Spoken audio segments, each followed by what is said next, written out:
नमस्कार, sports can में आप सभी का बहुत बहुत स्वागत है। मैं हूं आनंद श्रीवास्तव। देश और दुनिया की तमाम खेल खबरों पर चर्चा के लिए आज हमने अपने स्टूडियो में आमंत्रित किया है जाने माने खेल पत्रकार राजेश राय जी को। राजेश जी, कार्यक्रम में स्वागत है आपका। आप सभी को मेरा नमस्कार। एक तरफ आईपीएल के मुकाबले दिलचस्प होते जा रहे हैं तो दूसरी तरफ फ्रेंच ओपन टेनिस टूर्नामेंट में चैंपियनशिप की लड़ाई भी अब चरम पर पहुंच गई है। इनके साथ साथ और भी ढेर सारी खेल खबरों पर आपसे होगी चर्चा, लेकिन सबसे पहले हेडलाइंस। आईपीएल में सनराइजर्स हैदराबाद और किंग्स 11 पंजाब अबू धाबी में आमने सामने। राहुल त्रिपाठी की शानदार बल्लेबाजी से कोलकाता नाइट राइडर्स ने चेन्नई सुपर किंग्स को दी मात। नोवाक जोकोविच 10वीं बार फ्रेंच ओपन टेनिस टूर्नामेंट के सेमीफाइनल में और साई ने 15 अक्टूबर से निशानेबाजी कोचिंग शिविर को मंजूरी दी। सबसे पहले बात करते हैं आईपीएल क्रिकेट की। आईपीएल में अब से थोड़ी देर बाद जो मुकाबला होना है वो है किंग्स 11 पंजाब और सनराइजर्स हैदराबाद का। इस मुकाबले में हैदराबाद की टीम ने टॉस जीतकर पहले बल्लेबाजी करने का फैसला किया है। क्या संभावना है मैच की? मैच रिपोर्ट के साथ हैं मनीषा। स्टार क्रिकेटरों से भरी किंग्स 11 पंजाब और सनराइजर्स हैदराबाद की टीम आज जीत के साथ फिर से खोई हुई लय हासिल करना चाहेगी। दुबई में होने वाले इस मुकाबले में दोनों के बीच जबरदस्त मुकाबला देखने को मिल सकता है। अभी तक टूर्नामेंट में दोनों टीमों ने 5-5 मैच खेले हैं। किंग्स 11 ने 5 में से सिर्फ 1 मैच जीता है और वो अंक तालिका में सबसे निचले पायदान पर है। वहीं सनराइजर्स के 4 अंक है और उसने 2 मैच जीते हैं। सनराइजर्स हैदराबाद और किंग्स 11 पंजाब के बीच कुल 14 मुकाबले हुए हैं, जिनमें से 10 बार सनराइजर्स हैदराबाद ने जीत हासिल की है और किंग्स 11 पंजाब ने 4 मैच जीते हैं। बीते 5 मुकाबलों की बात करें तो किंग्स 11 ने 3 में जीत हासिल की है। हार की हैट्रिक से परेशान पंजाब के कप्तान केएल राहुल के लिए निश्चित ही यह चिंता का विषय है। वे हैदराबाद के खिलाफ जरूर ही जीत की पटरी पर लौटना चाहेंगे। दोनों टीमों के लिए ये मुकाबला वाकई टक्कर का होगा। दोनों ही टीम वापसी को बेताब होंगी। हैदराबाद के लिए एक चिंता की बात यह भी है कि टीम के अनुभवी तेज गेंदबाज भुवनेश्वर कुमार चेन्नई सुपर किंग्स के खिलाफ हुए मैच में चोटिल होकर इस पूरे आईपीएल सीजन से बाहर हो चुके हैं। पंजाब की बल्लेबाजी बहुत हद तक ठीक है, लेकिन गेंदबाजी हर मैच में फीकी रही है। पिछले मैच में पंजाब की टीम को चेन्नई सुपर किंग्स के हाथों 10 विकेट से करारी हार झेलनी पड़ी थी। Manisha Khanna, sports can. इस मुकाबले की बात करें तो दोनों ही टीमों में परिवर्तन हुए हैं। पंजाब की तरफ से 3 बदलाव किए गए हैं। प्रभसिमरन, अर्शदीप और मुजीब को शामिल किया गया है। क्रिस जॉर्डन, बरार और सरफराज खान को बाहर का रास्ता दिखाया गया है। जबकि हैदराबाद की टीम में एक परिवर्तन हुआ है। खलील अहमद को जगह दी गई है सिद्धार्थ कौल के स्थान पर। क्या संभावना देखते हैं राजेश जी? देखिए, संभावना सीधी है। छठा मैच है दोनों टीमों का और वापसी करना बहुत जरूरी है दोनों टीमों के लिए। पंजाब के लिए खासकर क्योंकि 4 मैच हार चुके हैं। अगर इस मैच को हारते हैं तो फिर उनके लिए बचे मैचों में यानी प्लेऑफ में जाने के लिए जगह बनाना काफी मुश्किल हो जाएगा, क्योंकि लगातार मैच जीतने पड़ेंगे, जो कि आईपीएल के ट्रेंड को देखते हुए काफी मुश्किल है। हैदराबाद की स्थिति कुछ हद तक ठीक है। पंजाब के मुकाबले 5 में से 3 मैच हारे हैं, 2 जीते हैं, लेकिन ये भी टीम अपनी लय में लौटना चाहेगी, क्योंकि टीम के पास अच्छे प्लेयर हैं, लेकिन जो एक लय चाहिए, जो एक परफॉर्मेंस चाहिए, वो निकल कर नहीं आ पा रहा है। टीम के पास डेविड वार्नर जैसा बेहतरीन बल्लेबाज है, दुनिया का विस्फोटक ओपनर है, लेकिन टीम जो एक प्रदर्शन करना चाहिए, एक एकजुट प्रदर्शन करना चाहिए, वो नहीं हो पा रहा है। और खासतौर पर अब जब भुवनेश्वर आईपीएल से बाहर हो गए हैं तो हैदराबाद के लिए दिक्कतें बढ़ गई हैं। उनको जो अपना रिप्लेसमेंट है, हैदराबाद ने भुवनेश्वर की जगह पृथ्वीराज यारा, कोई जो लेफ्ट आर्म सीमर है, उनको शामिल किया है। अब ये देखना होगा पृथ्वीराज को कब मौका मिलता है, लेकिन ये मैच दोनों ही टीमों के लिए बहुत इंपॉर्टेंट है। जो टीम जीतेगी उसके लिए आगे की संभावनाएं बनी रहेंगी।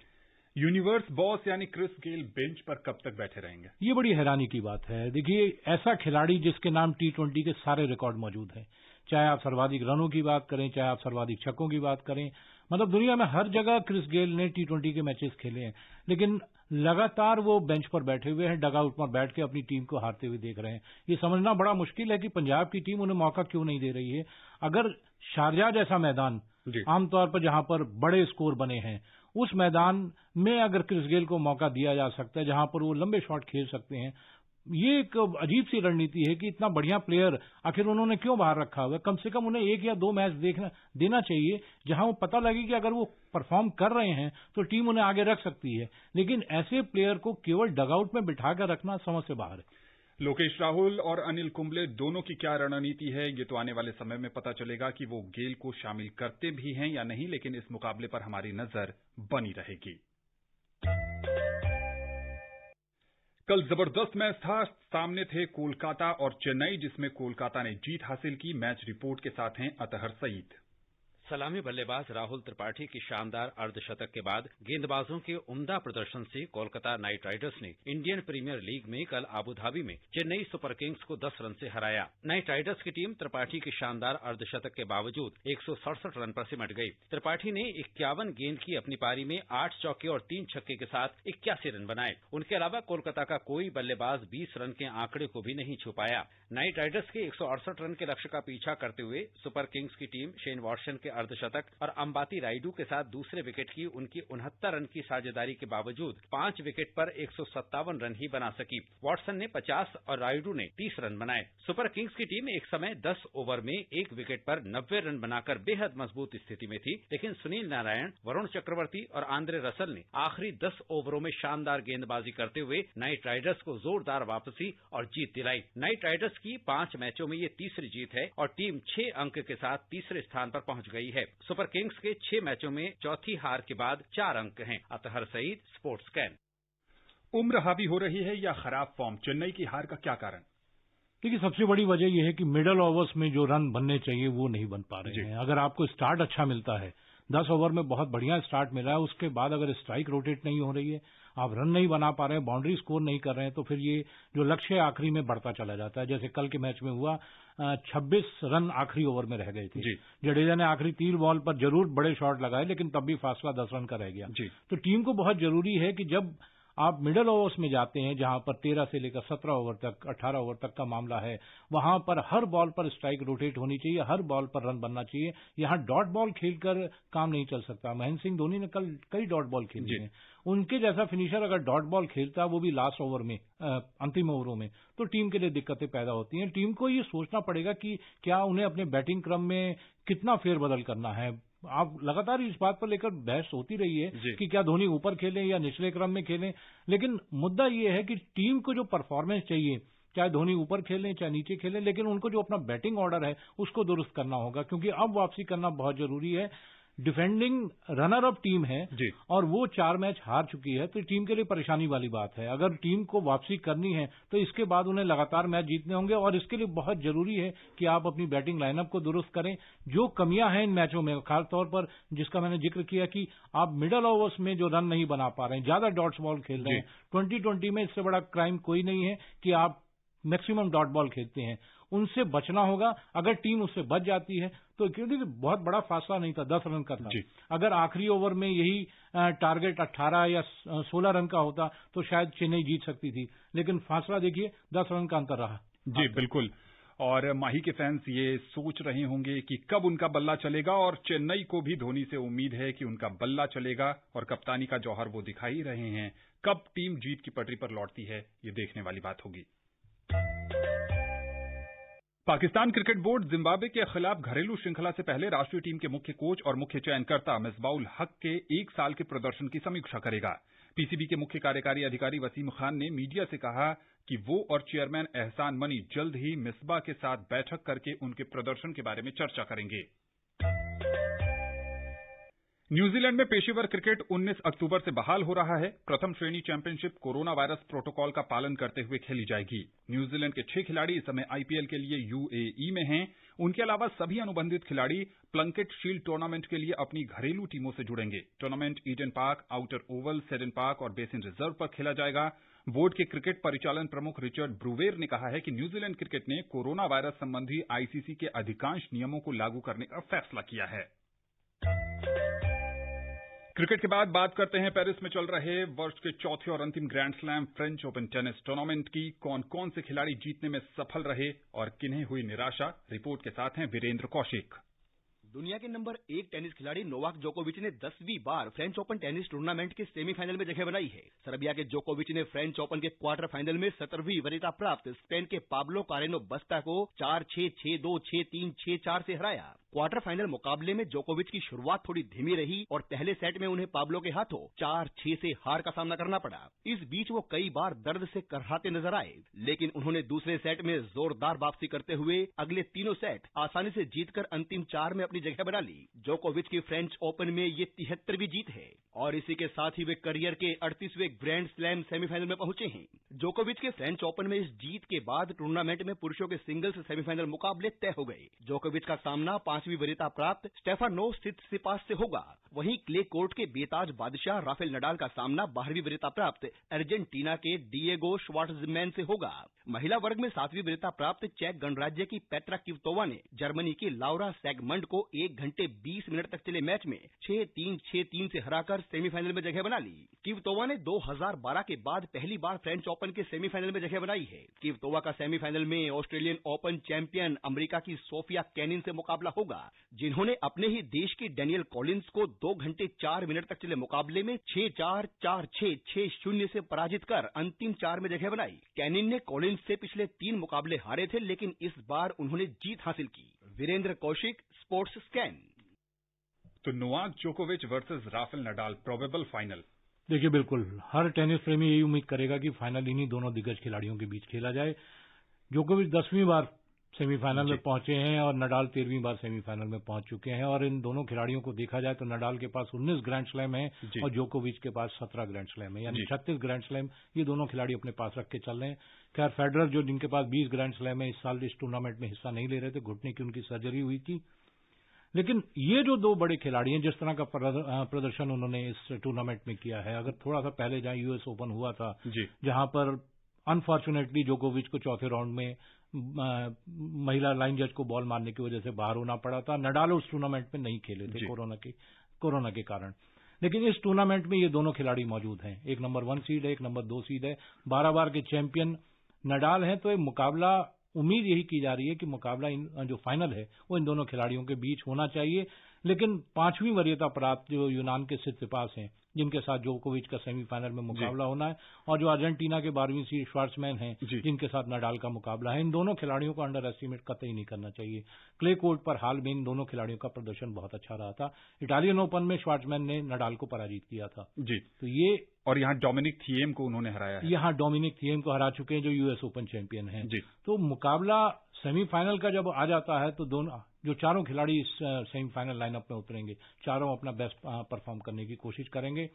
और जिस तरह से जोकोविच और नडाल ने अब तक का परफॉर्मेंस किया है वो बहुत लाजवाब है। खैर, नडाल को क्वार्टर फाइनल में पहला सेट जरूर गंवाना पड़ा था, थोड़ा सा उनको परेशानी थी, जिसकी वजह से उनको थोड़ा सा अपनी पहली सर्विस में दिक्कत हो रही थी। पहली सर्विस में वो केवल 40% अंक ही जुटा पाए थे, लेकिन अगले 3 सेट में वो अपनी चोट से जो उनको परेशान कर रही थी उससे वो उबर गए थे। उसके बाद उन्होंने बिल्कुल फ्लॉलेस गेम खेला था और आसानी से उन्होंने अगले 3 सेट जीते थे। तो ये जो मुकाबला अब सेमीफाइनल सित्सिपास के खिलाफ होगा, तो सित्सिपास को अपना बेस्ट करना पड़ेगा, क्योंकि इस साल जोकोविच का 36-1 का रिकॉर्ड है, यानी 36 मैच जीते हैं और सिर्फ एक मैच जो उन्होंने यूएस ओपन में हारा था। तो बेस्ट सित्सिपास को भी देना होगा। और जहां तक क्ले कोर्ट की हम बात करते हैं तो नडाल का कभी कोई मुकाबला नहीं है इस टूर्नामेंट, इस जगह पर वो पूरी तरह से अजय माने जाते हैं। अब तक उन्होंने इस कोर्ट फ्रेंच ओपन की जो लाल बजरी कही जाती है उसमें 100 मैच खेले और 98 मैच जीते हैं। अगर वो इस साल खिताब जीतते हैं तो फ्रेंच कोर्ट के जो फ्रेंच ओपन का कोर्ट है उस पर उनकी वो 100वीं जीत होगी, अगर वो फाइनल जीत जाते हैं। बिल्कुल। तो श्वार्ट्जमैन को भी एक बहुत बेहतर प्रदर्शन करना होगा अगर उन्हें नडाल को चौंकाना है। जी हां, लेकिन विशेषज्ञों का ये मानना है जो विल्सन गेंद का इस्तेमाल हो रहा है उससे जोकोविच को फायदा हो सकता है। देखते हैं क्या होता है। फ्रेंच ओपन पर हमारी नजर बनी रहेगी। महिला वर्ग की बात करें तो क्वितोवा के पास अनुभव भी है और शानदार फॉर्म भी। देखिए, 4 प्लेयर जो पहुंची हुई हैं सेमीफाइनल में, उनमें क्वितोवा सबसे ज्यादा उम्रदराज है, यानी 30 साल की क्वितोवा है और 2012 के बाद उनका ये पहला सेमीफाइनल है। बाकी 3 प्लेयर को अगर हम देखते हैं तो पोलैंड की इगा स्वियाटेक हैं, 19 साल की हैं। नादिया पोदोरस्का अर्जेंटीना की हैं, वो 23 साल की हैं। और सोफिया केनिन जो इस साल उन्होंने ऑस्ट्रेलियन ओपन जीता था, वो 21 साल की हैं। इन तीनों के मुकाबले में पेत्रा के पास अनुभव ज्यादा है, लेकिन इन तीनों खिलाड़ियों के पास जोश ज्यादा है। ईगा का मुकाबला नादिया से है और सोफिया का मुकाबला क्वितोवा से है, तो यानी टक्कर बराबर की है और जो बेस्ट करेगा वो जरूर जीतेगा। जी हां, उम्मीद यही करते हैं कि महिला सिंगल्स में रोमांचक मुकाबले देखने को मिलेंगे और देखना है कि जैसा कि राजेश जी ने बताया कि अनुभव जीतता है या फिर युवा जोश की विजय होती है। फुटबॉल की बात करें तो कोविड महामारी के बीच भारत में फुटबॉल के जरिए खेल की वापसी हुई है। कोलकाता में आई लीग फुटबॉल टूर्नामेंट के क्वालिफाइंग मैच में भवानीपुर ने बेंगलुरु यूनाइटेड को 2-0 से पराजित किया। घाना के स्ट्राइकर फिलिप अदजाह के पहले हाफ के अंतिम मिनट में शानदार क्रॉस पर पंकज मौला ने गोल कर भवानीपुर को बढ़त दिलाई। दूसरे हाफ में दोनों टीमों ने शानदार खेल दिखाया। फिलिप अदजाह ने शानदार गोल कर टीम को 2-0 की बढ़त दिला दी, जो निर्णायक साबित हुई। गोवा में आईएसएल के मुकाबले होने हैं, उससे पहले फुटबॉल के जरिए खेल की वापसी को कैसे देखते हैं भारत में? देखिए, दुनिया भर में अगर हम देखें तो अगस्त से ही फुटबॉल के मुकाबले शुरू हो गए थे। जो लीग बीच में रोक दी गई थी उनको पूरा किया गया था। यूरोप की लीग वहां सब उनका समापन किया गया, चाहे बेशक मैचों को कम डिस्टेंस में खेला गया, लेकिन जो लीग अधूरी रह गई थी उनको पूरा करने का काम शुरू किया गया। भारत में अभी तक कोई सक्रिय खेल गतिविधि शुरू नहीं हुई थी। ज्यादातर जोर इस बात पे था कि ट्रेनिंग शुरू हो जाए, साई सेंटर में खिलाड़ियों को वापस ट्रेनिंग में लाया जा सके, उनका जो अगले साल जो ओलंपिक होने उनकी तैयारियों को मजबूती दी जा सके। लेकिन जो सक्रिय गेम की बात हम करते हैं, क्योंकि क्रिकेट भी भारत में नहीं हो रहा था, आईपीएल यूएई में चला गया, तो ये फुटबॉल एक सुखद वापसी कह सकते हैं कि कोलकाता में जो ये मुकाबला युवा भारती क्रीड़ांगन में खेला गया भवानीपुर और बेंगलुरु यूनाइटेड के बीच, तो कोविड को लेकर तमाम जो नियम रखे गए हैं, जो सावधानियां रखी जा रही हैं, उसको लेकर ये मुकाबला खेला गया और खुशी की बात है कि ये पूरा मुकाबला बेहतर ढंग से समाप्त हो गया। अगर आप देखें तो मैच में सैनिटाइजेशन के लिए पूरे टनल्स बनाए हुए थे, टेम्परेचर चेकिंग थी प्लेयर्स की। मैच से पहले सोशल डिस्टेंसिंग का पूरा ख्याल रखा जा रहा था। फैंस को अलाउ नहीं किया गया था। खास बात ये थी कि दोनों हाफ में वाटर ब्रेक्स इस्तेमाल किए गए थे और नए जो कोविड नियम है उसके तहत 5 सब्स्टिट्यूशन अलाउ किए गए थे। बिल्कुल। तो ये जरूरी है कि अगर आप खेल की वापसी चाहते हैं तो सुरक्षित खेल की वापसी हो, ताकि खिलाड़ी और जो टूर्नामेंट है वो बने रहें। मोहन बगान ने कल कोविड-19 महामारी के चलते अपनी आई लीग ट्रॉफी प्राप्त करने के समारोह की योजना में बदलाव करने का फैसला किया है। मोहन बगान ने बताया है कि 18 अक्टूबर को क्लब के टेंट में भव्य जुलूस के बाद अब ये समारोह 5 सितारा होटल में बंद दरवाजे में किया जाएगा। पहले ये कार्यक्रम 17 अक्टूबर को कराया जाना था। ब्राजील के स्टार स्ट्राइकर नेमार का कमर में दर्द के कारण कल बोलीविया के खिलाफ विश्व कप क्वालिफायर का पहला मैच खेल पाना संदिग्ध है, चूंकि वो दर्द के कारण अभ्यास सत्र बीच में छोड़कर चले गए। ब्राजील टीम के डॉक्टर रॉड्रिगो लासमर ने कहा है कि नेमार ने इलाज शुरू कर दिया है, लेकिन अभी ये कह पाना मुश्किल है कि वो मैच खेलेंगे या नहीं। ब्राजील टीम विश्व कप क्वालिफायर से पहले 2 खिलाड़ियों गोलकीपर एलिसन बेकर और स्ट्राइकर गैब्रियल जीसस के चोटिल होने से पहले ही परेशान है। भारतीय खेल प्राधिकरण साई ने आज ओलंपिक कोर ग्रुप निशानेबाजों के लिए 15 अक्टूबर से 14 दिसंबर तक 2 महीने के कोचिंग शिविर को मंजूरी दे दी है। राष्ट्रीय शिविर कोविड-19 महामारी के चलते 2 बार स्थगित किया जा चुका है, जिससे भारतीय राष्ट्रीय राइफल संघ के पास परिस्थितियों के सुधरने तक का इंतजार करने के अलावा कोई विकल्प नहीं बचा। शिविर का आयोजन doctor Karni Singh shooting range में किया जाएगा, जिसमें 32 निशानेबाज, 8 कोच, 3 विदेशी कोच और 2 सहयोगी स्टाफ हिस्सा लेंगे। कैसे देखते हैं इसे?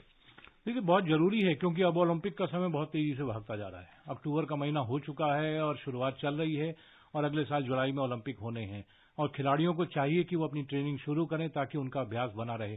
अगर खिलाड़ी अपनी ट्रेनिंग शुरू नहीं कर पाते हैं, उनका अभ्यास पूरी तरह से नहीं हो पाता है और समय अगर निकलता है तो उनके लिए परेशानी बढ़ सकती है। यही वजह है कि साई और केंद्रीय खेल मंत्रालय इस बात पर जोर दे रहे हैं कि खिलाड़ी जल्द से जल्द अपनी ट्रेनिंग शुरू कर सकें।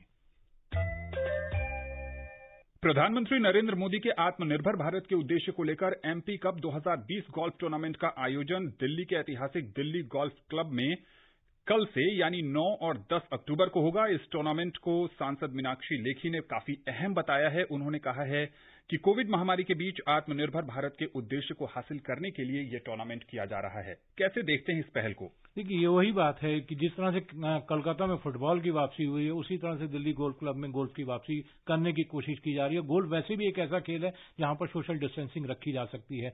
तो ये एक अभी प्रयोग है कि यहां से एक टूर्नामेंट, ये टूर्नामेंट नहीं है, बेसिकली एक फन इवेंट है जहां पर जूनियर खिलाड़ी और कुछ कॉर्पोरेट्स और जो ब्यूरोक्रेट्स हैं वो खेलने आ सकते हैं। लेकिन ये कि दिशा तय करेगा कि आगे चलकर इस गोल्फ क्लब में टूर्नामेंटों का आयोजन हो पाए।